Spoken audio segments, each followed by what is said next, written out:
hein? Toval Soussou, Mawendo Jacques, et avant l'association de malfaiteurs, et Azan Atata, 135, c'est ça, oui? Et tout le monde,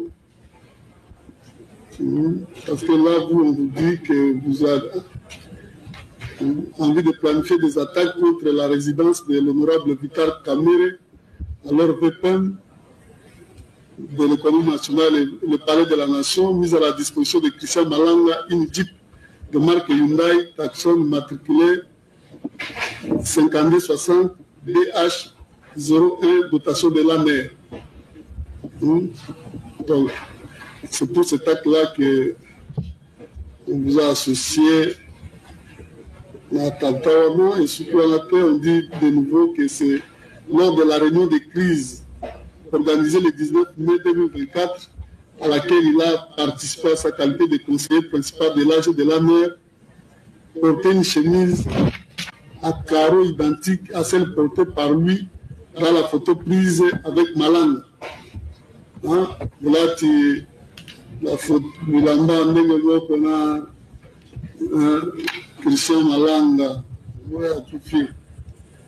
et puis, la réunion de crise syndiquée prit le soin d'effacer plusieurs données dans ses téléphones. Données en carte de téléphone à la surprise générale de ses chefs hiérarchiques et de ses collaborateurs. Voilà. 20 ans pour Naoya Asuka, peine de mort pour l'association de malfaiteurs. Donc,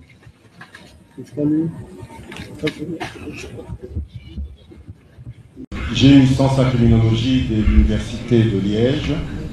Je suis diplômé de l'école royale militaire belge.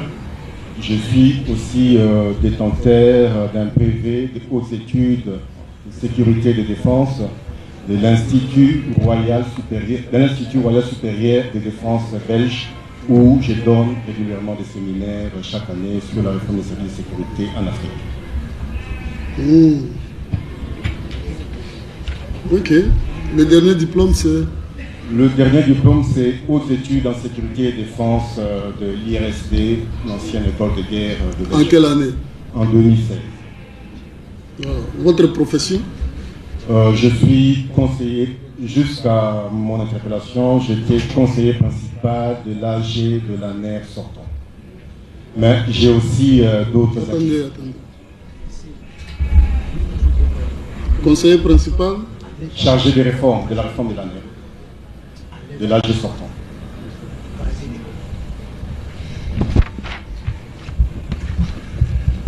Mais en parallèle, je suis chercheur, analyste, expert des questions de sécurité, de défense et de géopolitique de l'Afrique média et de la RDC. Et j'interviens régulièrement dans les médias internationaux quand il y a des questions qui touchent à la sécurité. Il faut aussi la voir comme ça, on te suit. J'interviens régulièrement aussi dans les médias nationaux et internationaux en tant qu'analyste sur les questions géopolitiques, sociopolitiques et sécurité et de défense. Merci. Je suis aussi écrivain, auteur de 3 ouvrages sur les armées du Congo et sur la sociologie militaire africaine. Merci. Votre état civil? Je suis marié. Le nom de votre épouse?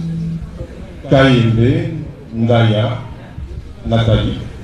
Vous avez combien d'enfants? Je suis père de 4 merveilleux enfants. Ok.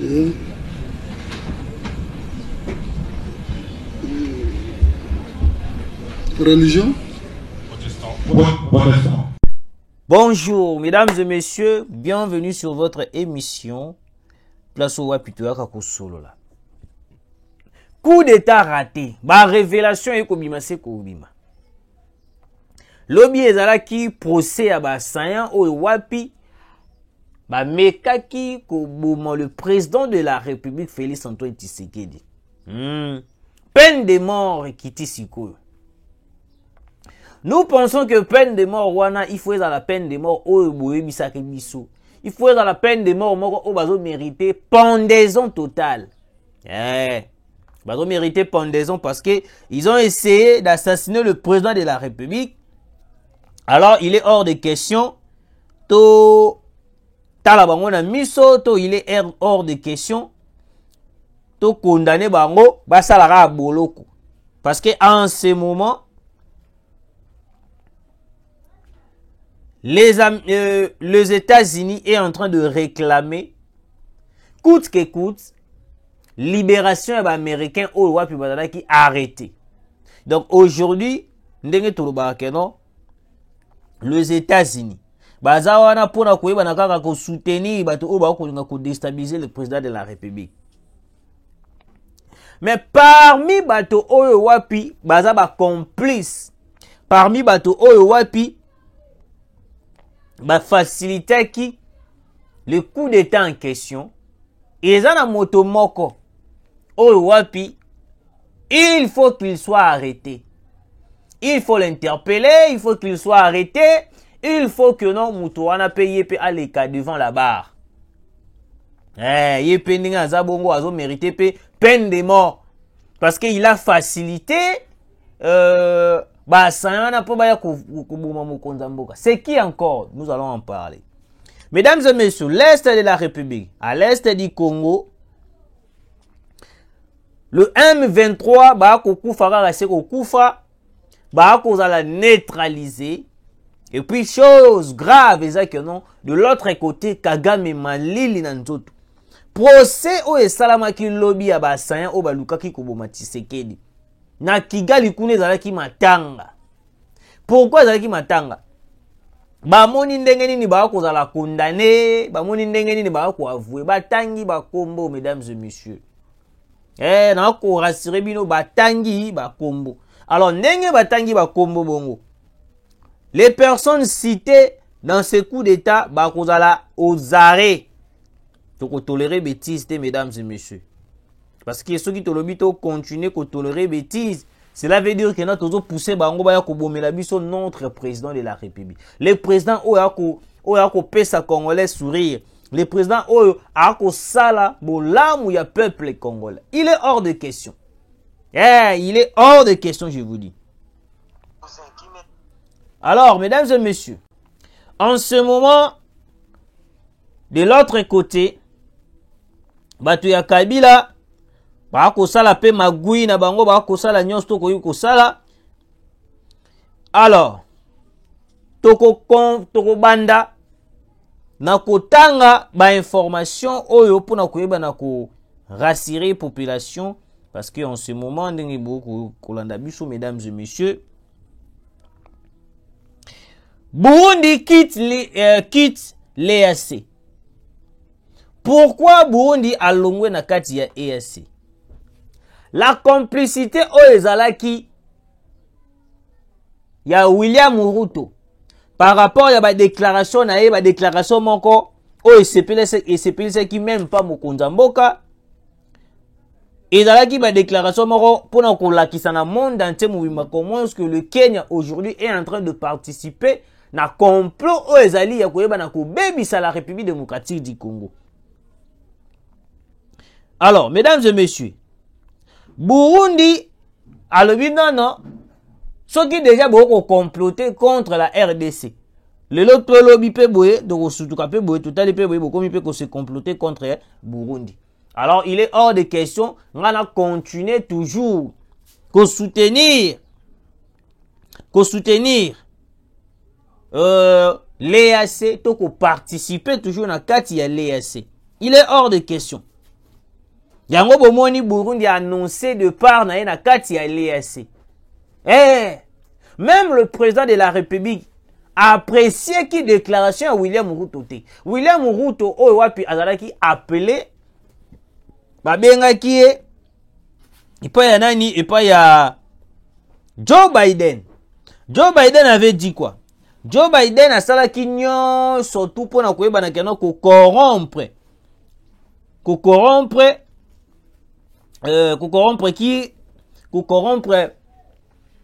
William Ruto et puis koyeba na ko tsaye pression de bataki na Angola. On avait mis la pression sur l'Angola, le président angolais nde wana yaki ko céder facilement na pression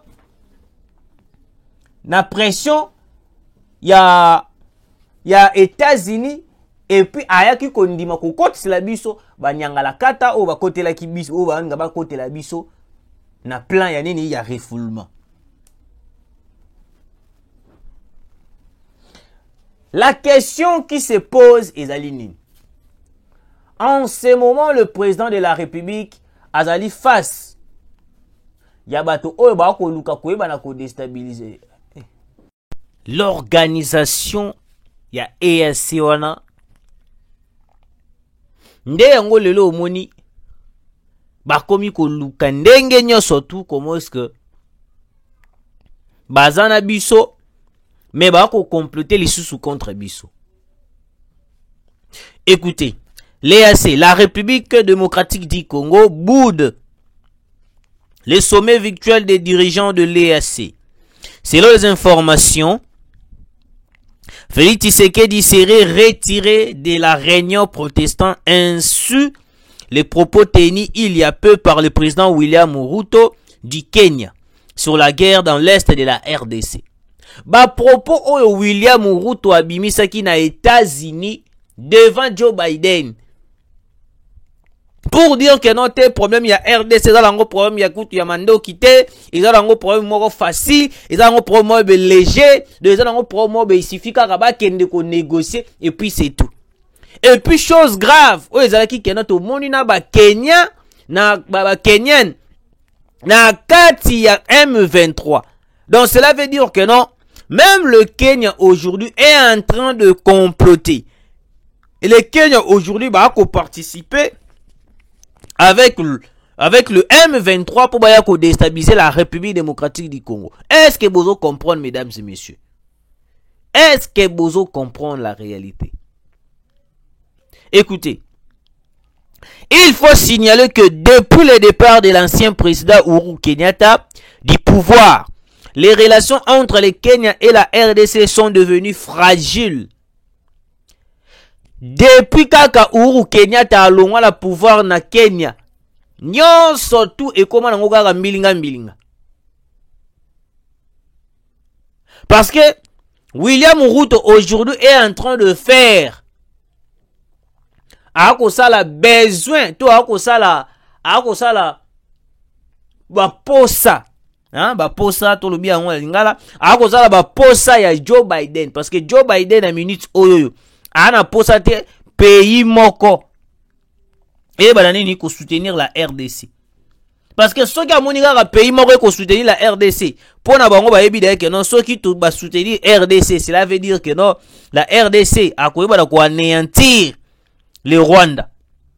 Yango moni ba ko sala tout ba ko sala nyonso ba ko sala pour la eske ba banani ni ko coincer la République démocratique du Congo.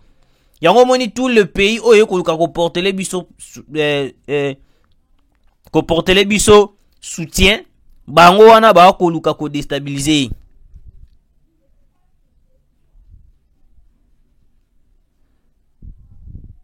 Alors mesdames et messieurs, il faut comprendre makambo oyo e koleka en ce moment en République démocratique du Congo. Alors, je vais vous lire cette information pour que vous puissiez comprendre tout kota siko na muzindo ya makambo na biso parce que alors sikoyo les assaillants quelques personnes là bazali condamnées à et puis bazui peine de mort. Bazui peine de mort parce que on ne peut pas continuer ya koyeba na ko bercer bato oyo ba ko luka ko déstabiliser la République démocratique du Congo parce que tant ba ko déstabiliser la RDC ba ko luka ko déstabiliser la RDC pona bango ezalini li Congo ezala ya kukufa Congo ezala ya kubeba Congo ezala boy. Alors étant donné tout ça ba congolais to kuluka bien fait le bienfait de la République démocratique du Congo to kolingate tout mona mboka na biso ibana kuzala déstabiliser. Alors, écoutez. Le véhicule qu'avait utilisé Christian Malanga lors de son coup d'état manqué appartient à Jean-Jacques Wondo, CP de l'AG de l'ANER. Le comble de l'histoire est que ce même véhicule était une dotation de l'ANER. L'histoire de la chemise de Izuli Kilanga. Aujourd'hui, mesdames et messieurs, est-ce l'ANER est complice na coup d'état? Question mark. Mais autre koloba ezanini, mesdames et messieurs. En ce moment, la République démocratique du Congo court un grand danger. Mokonza mboka tobeta ki sete awa. Ba service ebele oyo ko sala lelo ya l'État. La plupart de personnes au ba ko travailler jusqu'à présent ba ali batu ya Kabila. À part batu ya Kabila, la plupart ya batu au ba ko sala, c'est comme si ndenge révélation ya Corneille Nanga alobaki dans une vidéo et comme il koko masko vrai. Na ndenge nini? Corneille Nanga avait dit quoi? Corneille Nanga avait dit que non, même dans l'institution moussousu à l'État, il y a des personnes qui vont soutenir les M23, vont soutenir AFC et puis RDF, IPDF. Donc si on comprend bien, même Tina Aner et dans bateau OEP, vont comploter pour déstabiliser Tshisekedi.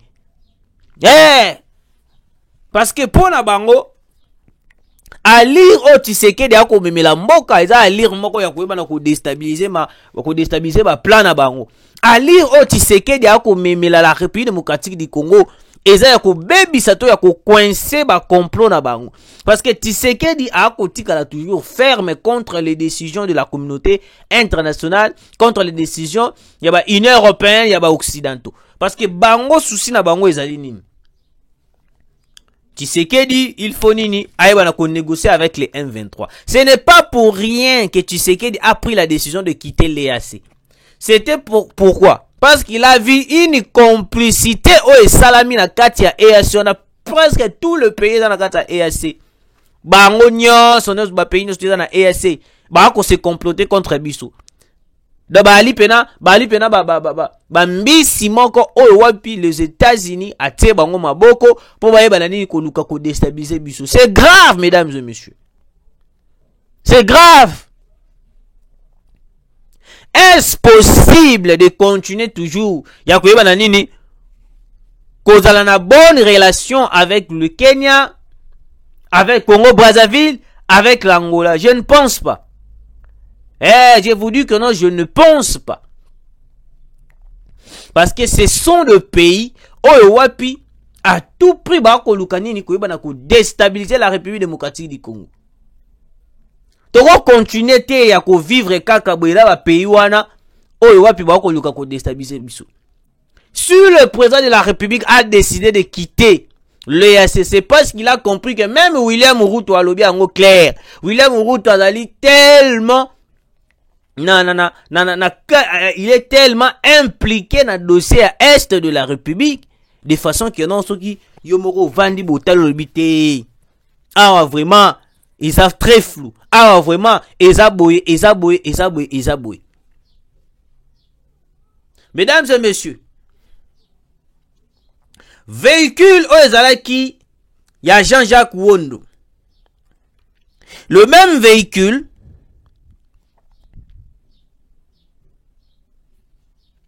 ezali véhicule o ba pesa ki Christian Malanga pour ebana koya ko sala opération na ye. Vous avez suivi la vidéo au début, il y a Jean-Jacques Wondo. Bato oyo ba ebana ko participer pour na koyeba na ko boma mutu to mutu asai likambu. Atikala jamais ko loba vérité facilement. Atikala jamais ko loba vérité facilement parce qu'il sait très bien sera lobby vérité facilement. Il sera arrêté, quel que soit Atali Kambango ezali ndenge nini. À la fin de compte, justice et bim sera toujours vérité. Alors, nous pensons que il faut tout ça l'appeler recyclage. Wapi nakati ya aner. Oui, monsieur le président de la République. Il faut te bana kotala ba tête nini ezali ya malamu na kati ya ANER.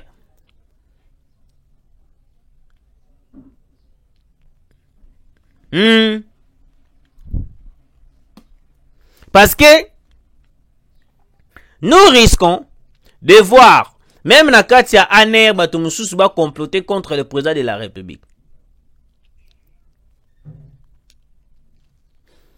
On s'était posé la question.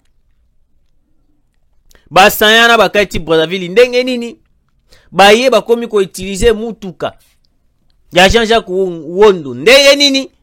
Il y avait plusieurs questions auto se poser qui pour nous avoir réponse. Mais c'est comme si on n'avait pas trouvé de réponse.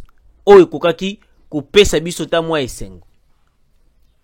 Mais loko biso to monaki to proposition au biso to ko proposer mo konzambo ka ezali nini. Monsieur le président de la République. Tout ça la recyclage na kata ANER.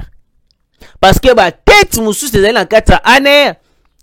Nous pensons que non ezali ba tête moko oya bato ya Hippolyte Kanambe Kazembere to bato wana bazali financé par Kagame to bato wana plus grave encore baza ko participer na complot ya koyeba na ko assassiner yo monsieur le président de la République.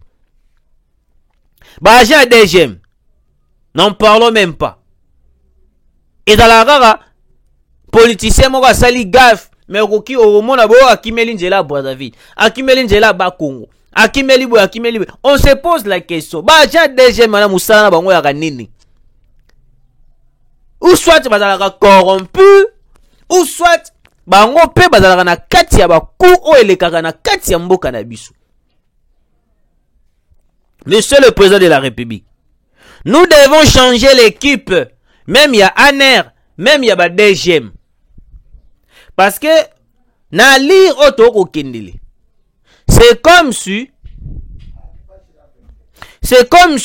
ba service ya l'état mususu ebele o ezali na mboka na biso bazana bango bato oyo yo to kozana bango même moral te. Bazali na moral ya koyeba na ko déstabiliser le président de la République.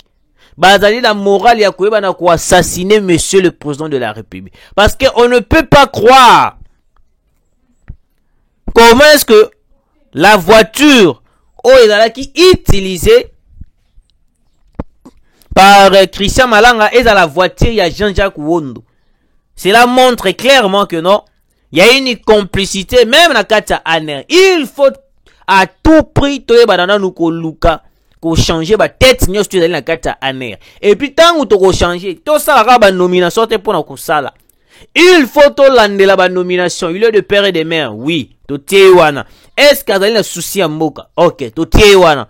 Non que non, parce que l'espace est vide, parce que il faut pas travailler dès tout cas tout la nomination. Il est hors de question.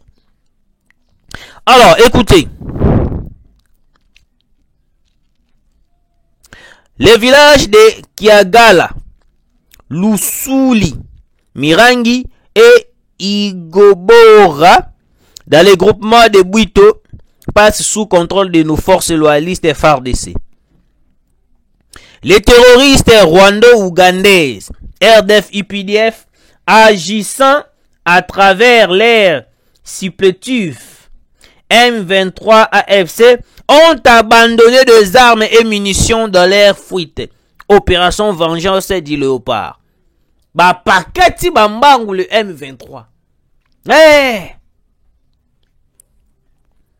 Ba monika ka déjà que non awa ndenge ezabwe match ezamabe. Il faut dotika nyonso tout. Plusieurs villages récupérés par le FARDC et le Wazalendo. Yangana omoni pe idée to pesa ki dernièrement na ba émission na biso leki to moni que non ba konza mboka ba komi ba yoka biso. On avait proposé l'idée tout le Wazalendo. Il faut pas la identifier. Ah, oh Wazalendo kingani, asa de père et de mère. Yepena ko bundela ekolo. On a vu na ba réseaux sociaux que non l'idée en question babandis ko kosaela yango babengi tous les Wazalendo pour ba identifier bango Et puis basala musana bango ndenge sengeli basala. Parce que on ne peut pas interdire le wazalendo ya koyeba na kobundela ekolo. Jamais. Quel que soit Joe Biden yemoa ye a na République démocratique du Congo to ko interdire ba wazalendo te. Parce que grâce au wazalendo to récupérer ba cité belé ba village belé. Alors ce que moni bango ba ko tinda biso kenan te ba wazalendo c'est parce qu'ils ont compris la force de wazalendo. Ba comprendre la force ya wazalendo. Les wazalendo aujourd'hui ba ko jouer. Les wazalendo ce sont de Congolais. Oh wapi ba ko bundela ekolo na bango. Alors sikoyo depuis que Bintou Keïta et les Occidentaux, ils ont compris la force des Wazalendo. Bah, comment est-ce qu'on y combattre les Wazalendo? Mais si c'est pour l'Ukraine, Ukraine a kobundela ekolonaye, bah, Ukrainien ba telemi, peuple Ukrainien ba telemi, pour ba bundela ekolona bango. De ce côté, bango wana kimia bakoloba eloko te. Mais si c'est pour le Congo et que des Congolais se lèvent pour na kobundela ekolo na bango ba communauté, bazali ba milice, bazali ba nani, il est hors de question d'accepter la pression des Occidentaux, surtout la pression des États-Unis. Toko bunda awa wa toko bunda kili awa toko mona soutien États-Unis te. Mais to moni Londres, Royaume-Uni a tindu de mercenaires na Rwanda pour n'avoir renforcer les M23. Je vous avais dit ici que non, Kagame soka kangami na likambo akendaka na yango tisuka. En ce moment, perte d'hommes au sein du M23, Kagame asali ndenge na surtout pour batindela eba tout pour renforcer. Alors, batindela ki Kagame d'ici hier, entre hier ou avant-hier, ba renforcer ki batinda ki ba migrants, ba mercenaires britanniques pour renforcer le M23 parce que Kagame na minute aza ko perdre, Kagame na minute aza ko kokate, Kagame a besoin d'hommes parce que le M23 ba ko baza les sous na batute batu ba ko kufa kili parce que ba Sukhoi 25 na biso avec des drones et ko sasa bangonde ya ko sasa de mort batu ba ko kufa lokola ba mpese.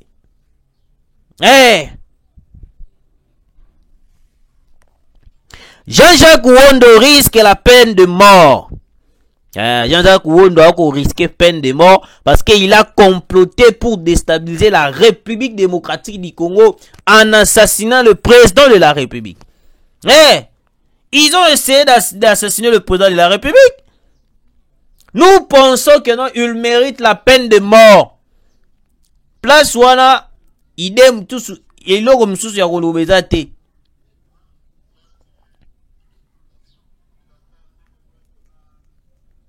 Il est en train de changer de stratégie. Il change de stratégie. À la fin de compte, n'a pas réussi. Mais alors qu'il a réussi, n'a été. Mais azo mekaka. Parce que quand on nous les Congolais, il faut tous avoir décision de soutenir l'armée congolaise avec les Wazalendo. Même dans le Parlement, il faut bâtir la biso à ta loi moko. Ezali kana okuti congolais moko azolo mabe contre l'armée congolaise ba kangi atakukanga. Ministre de la Justice. En ce moment, on doit soutenir le FRDC à 100%.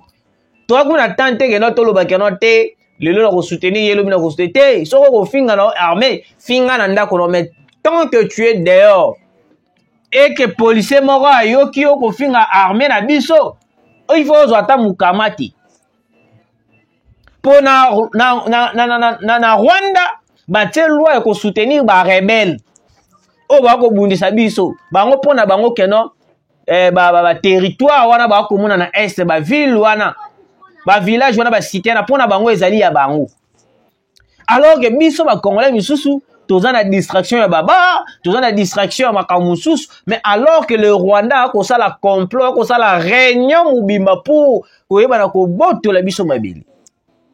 Mesdames et messieurs, il est temps.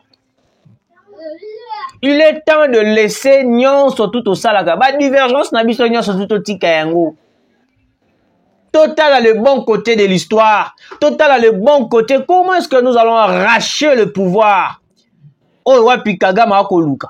Parce que loko na banga ko occuper déjà ba parti mususu ya mboka na biso, on doit tout faire pour la récupérer.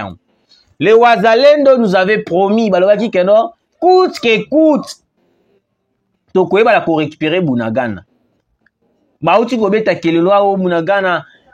Tokoti courant, Bunagana boye, Tshisekedi à côté. Je vous ai expliqué ici la réalité.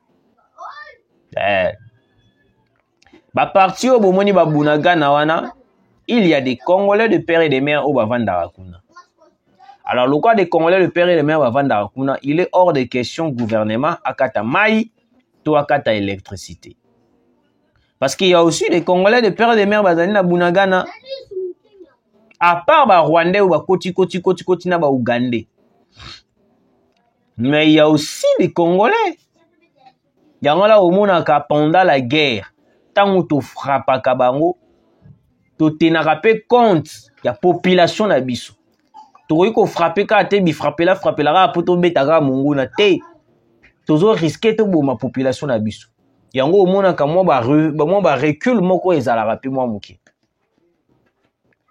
Malgré dans une guerre, bah, innocent peut va koufaka, oui, mais en ces moments, nous en avons moi bah recul mokobwe.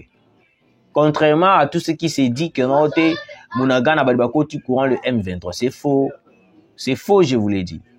Alors mesdames et messieurs, le président de la République a refusé à boycotter totalement le sommet des chefs de l'EAC.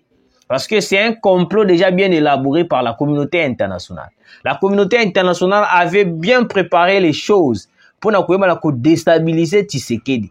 Tshisekedi que vous voyez aujourd'hui, le président de la République, il est menacé par les Occidentaux. Pourquoi? Parce qu'ils savent avec Tshisekedi, le Congo et Kobimana place les alliés. Parce que dans le régime de Hippolyte Kanambe Kazemeri, on a vu comment est-ce que les choses marchaient. Kabila n'était pas fort. Kabila était allé signer les accords avec les Rwandais. Faut qu'on se le dise quand même.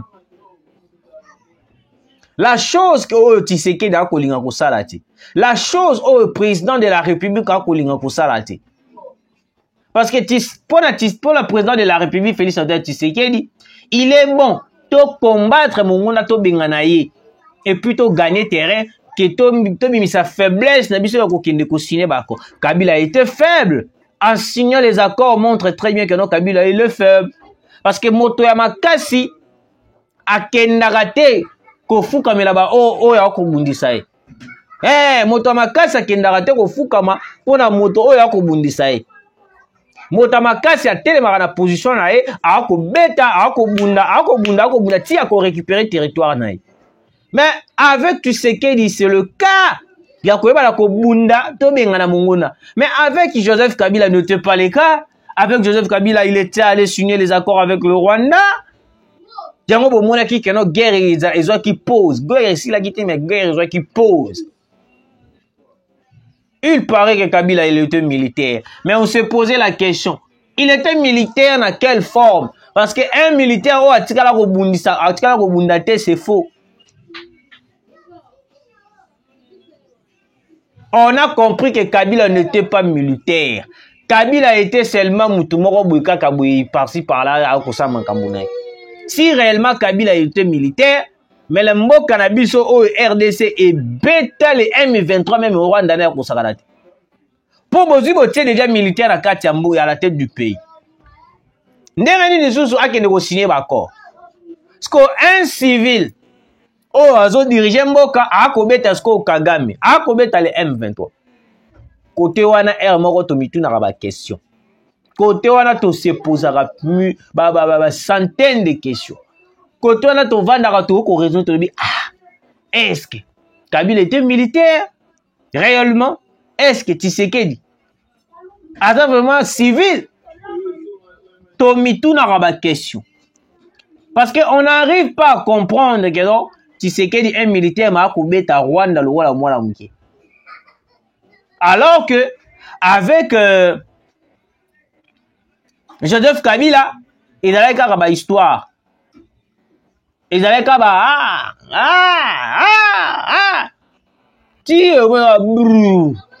a signé l'accord. Après avoir signé l'accord, guerre réussie pause.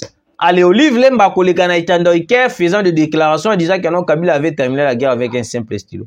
Il faut qu'on le bat clair. Il faut qu'on le bat clair, Olive Lembe.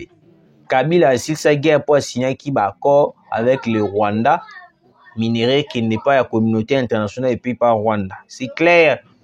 Il ne faut pas venir mentir à la population congolaise. Guerre basil ça on a stylo ten. Ce qui est qui guerre basil ça on a stylo. Boni guerre il a reçu na Ukraine et qu'on continue kaka. Bako il peut signer ici non. Bako il peut signer bo peut ici non. Mais guerre basil ça kaya on a bikité. Olive Lembe laisse mentir la population. Arrête de mentir la population. Guerre basili sakayango na bikité. Guerre basili sakayango na mandoki. Le problème de la RDC concerne Mantouza et Beta. Le problème de la RDC est au biki yodo momona bike bunda raté. Ce que comme amba bike comme maramba accord. Un accord qui va ruiner le pays. Un accord qui va ruiner la population congolaise. De n'importe quoi, il y a régime, il y a police Kanambe. Voilà, mesdames et messieurs, autant informé mino yangwana, vous abonnez massima, vous commentez, tout kutani mbalasima, tout pisi bamboti na babonné na biso nyonso, abonné na biso alandaka biso tous les jours. Munganga to pesi mbote na yebika kombo ya mboka na munganga na biso tous les jours ya zana pona ko surveiller ba information na biso ko landa biso bo partager bo commenter ko sala biso vrai bien to kutani mbalasima.